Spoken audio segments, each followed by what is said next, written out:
ವಕ್ಫ್ ತಿದ್ದುಪಡಿ ಕಾಯ್ದೆ ವಿರುದ್ಧ ಸಲ್ಲಿಸಲಾದ ಅರ್ಜಿ ವಿಚಾರಣೆ ಸುಪ್ರೀಂ ಕೋರ್ಟ್ನಲ್ಲಿ ನಡೆಯಿತು. ಕಾಯ್ದೆ ವಿಚಾರದಲ್ಲಿ ಮಧ್ಯಂತರ ಆದೇಶವನ್ನು ಸುಪ್ರೀಂ ಕೋರ್ಟ್ ನೀಡಿದೆ. ಒಂದಷ್ಟು ಪ್ರಮುಖ ಸೂಚನೆಗಳನ್ನು ಸುಪ್ರೀಂ ಕೋರ್ಟ್ ನೀಡಿದೆ. ಏನದು ಸೂಚನೆ? ಈ ಸ್ಟೋರಿ ನೋಡಿ.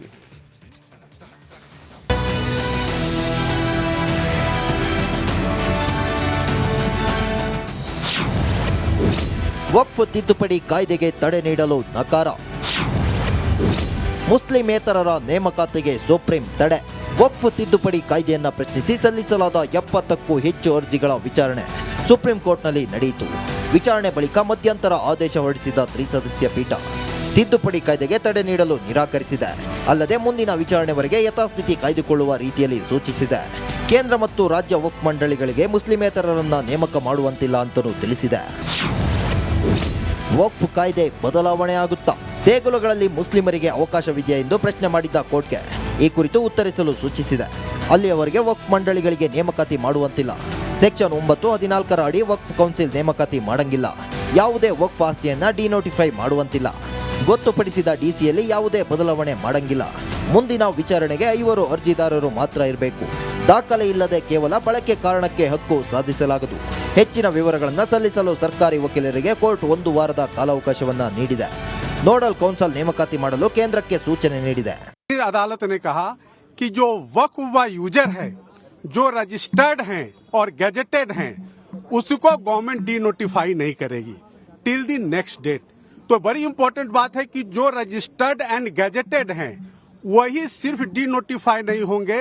उसके अलावा संशोधन के हिसाब से सरकार कार्रवाई करने को स्वतंत्र है और जो संशोधित कानून है उस पर किसी भी तरह का अंतरिम आदेश नहीं है और अगली तारीख तक. ಸುಪ್ರೀಂ ಕೋರ್ಟ್ ಮಧ್ಯಂತರ ಆದೇಶದ ಬೆನ್ನಲ್ಲೇ ರಿಯಾಕ್ಟ್ ಮಾಡಿರೋ ಎಐಎಂಐಎಂ ಮುಖ್ಯಸ್ಥ ಇದೊಂದು ಅಸಂವಿಧಾನಿಕ ಕಾಯ್ದೆಯಾಗಿದೆ, ಇದರ ವಿರುದ್ಧ ನಮ್ಮ ಹೋರಾಟ ಮುಂದುವರಿಯಲಿದೆ ಎಂದಿದ್ದಾರೆ.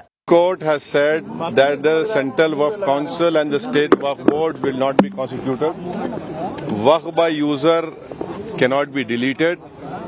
Now there are other provisions also which we as a party have come to the Honorable Supreme Court that calling it unconstitutional. Now whenever it will be heard, our counsel Mr. Nizam Pasha on behalf of me will be arguing it. As you know very well that during the deliberations of the Joint Working Committee, I have given a Dyson report opposing all the amendments that were proposed by the government. ಇನ್ನು ಮುಂದಿನ ವಿಚಾರಣೆ ಮೇ 5ರಂದು ನಡೆಯಲಿದೆ. ಅಲ್ಲಿಯವರೆಗೆ ಯಾವುದೇ ನಿರ್ಧಾರ ಕೈಗೊಳ್ಳದಂತೆ court ಸೂಚಿಸಿದೆ. ಆದರೆ ವಕ್ಫ್ ಕಾಯ್ದೆಗೆ ಸುಪ್ರೀಂ ಕೋರ್ಟ್ ಗ್ರೀನ್ ಸಿಗ್ನಲ್ ನೀಡುತ್ತಾ ಅಥವಾ ಬ್ರೇಕ್ ಹಾಕುತ್ತಾ ಮುಂದಿನ ದಿನಗಳಲ್ಲಿ ಕಾದು ನೋಡಬೇಕಿದೆ. News desk, Republic Kannada.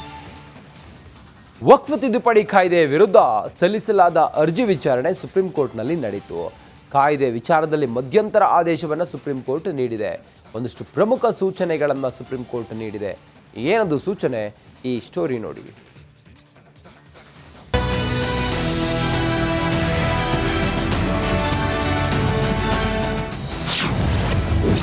ವಕ್ಫ್ ತಿದ್ದುಪಡಿ ಕಾಯ್ದೆಗೆ ತಡೆ ನೀಡಲು ನಕಾರ. ಮುಸ್ಲಿಮೇತರರ ನೇಮಕಾತಿಗೆ ಸುಪ್ರೀಂ ತಡೆ. ವಕ್ಫ್ ತಿದ್ದುಪಡಿ ಕಾಯ್ದೆಯನ್ನ ಪ್ರಶ್ನಿಸಿ ಸಲ್ಲಿಸಲಾದ 70ಕ್ಕೂ ಹೆಚ್ಚು ಅರ್ಜಿಗಳ ವಿಚಾರಣೆ ಸುಪ್ರೀಂ ಕೋರ್ಟ್ನಲ್ಲಿ ನಡೆಯಿತು. ವಿಚಾರಣೆ ಬಳಿಕ ಮಧ್ಯಂತರ ಆದೇಶ ಹೊರಡಿಸಿದ ತ್ರಿಸದಸ್ಯ ಪೀಠ ತಿದ್ದುಪಡಿ ಕಾಯ್ದೆಗೆ ತಡೆ ನೀಡಲು ನಿರಾಕರಿಸಿದೆ. ಅಲ್ಲದೆ ಮುಂದಿನ ವಿಚಾರಣೆವರೆಗೆ ಯಥಾಸ್ಥಿತಿ ಕಾಯ್ದುಕೊಳ್ಳುವ ರೀತಿಯಲ್ಲಿ ಸೂಚಿಸಿದೆ. ಕೇಂದ್ರ ಮತ್ತು ರಾಜ್ಯ ವಕ್ಫ್ ಮಂಡಳಿಗಳಿಗೆ ಮುಸ್ಲಿಮೇತರರನ್ನ ನೇಮಕ ಮಾಡುವಂತಿಲ್ಲ ಅಂತಲೂ ತಿಳಿಸಿದೆ. ವಕ್ಫ್ ಕಾಯ್ದೆ ಬದಲಾವಣೆ ಆಗುತ್ತಾ? ದೇಗುಲಗಳಲ್ಲಿ ಮುಸ್ಲಿಮರಿಗೆ ಅವಕಾಶವಿದೆಯಾ ಎಂದು ಪ್ರಶ್ನೆ ಮಾಡಿದ್ದ ಕೋರ್ಟ್ಗೆ ಈ ಕುರಿತು ಉತ್ತರಿಸಲು ಸೂಚಿಸಿದೆ. ಅಲ್ಲಿಯವರೆಗೆ ವಕ್ಫ್ ಮಂಡಳಿಗಳಿಗೆ ನೇಮಕಾತಿ ಮಾಡುವಂತಿಲ್ಲ. ಸೆಕ್ಷನ್ 9-14 ಅಡಿ ವಕ್ಫ್ ಕೌನ್ಸಿಲ್ ನೇಮಕಾತಿ ಮಾಡಂಗಿಲ್ಲ. ಯಾವುದೇ ವಕ್ಫ್ ಆಸ್ತಿಯನ್ನ ಡಿನೋಟಿಫೈ ಮಾಡುವಂತಿಲ್ಲ. ಗೊತ್ತುಪಡಿಸಿದ ಡಿಸಿಯಲ್ಲಿ ಯಾವುದೇ ಬದಲಾವಣೆ ಮಾಡಂಗಿಲ್ಲ. ಮುಂದಿನ ವಿಚಾರಣೆಗೆ 5 ಅರ್ಜಿದಾರರು ಮಾತ್ರ ಇರಬೇಕು. ದಾಖಲೆ ಇಲ್ಲದೆ ಕೇವಲ ಬಳಕೆ ಕಾರಣಕ್ಕೆ ಹಕ್ಕು ಸಾಧಿಸಲಾಗದು. ಹೆಚ್ಚಿನ ವಿವರಗಳನ್ನು ಸಲ್ಲಿಸಲು ಸರ್ಕಾರಿ ವಕೀಲರಿಗೆ ಕೋರ್ಟ್ 1 ವಾರದ ಕಾಲಾವಕಾಶವನ್ನ ನೀಡಿದೆ. ನೋಡಲ್ ಕೌನ್ಸಲ್ ನೇಮಕಾತಿ ಮಾಡಲು ಕೇಂದ್ರಕ್ಕೆ ಸೂಚನೆ ನೀಡಿದೆ. अदालत ने कहा कि जो वक्फ व यूजर है, जो रजिस्टर्ड हैं और गैजेटेड हैं, उसको गवर्नमेंट डी नोटिफाई नहीं करेगी टिल द नेक्स्ट डेट. तो बड़ी इंपॉर्टेंट बात है कि जो रजिस्टर्ड एंड गैजेटेड हैं वही सिर्फ डी नोटिफाई नहीं होंगे.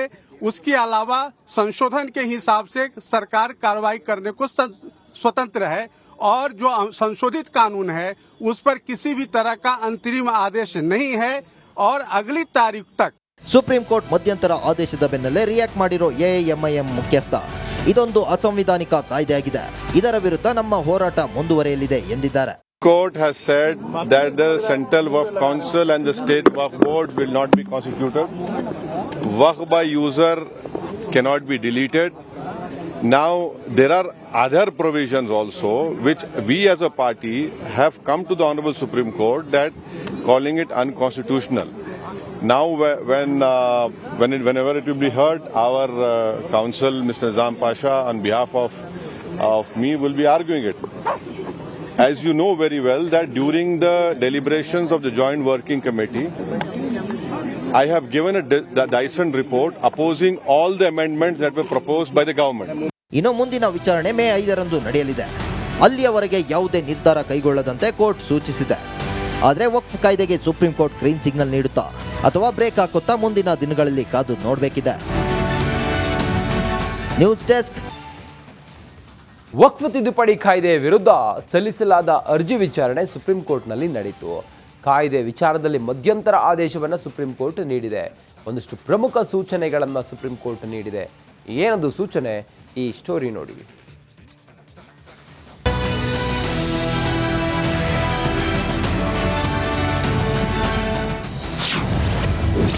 ವಕ್ಫ್ ತಿದ್ದುಪಡಿ ಕಾಯ್ದೆಗೆ ತಡೆ ನೀಡಲು ನಕಾರ.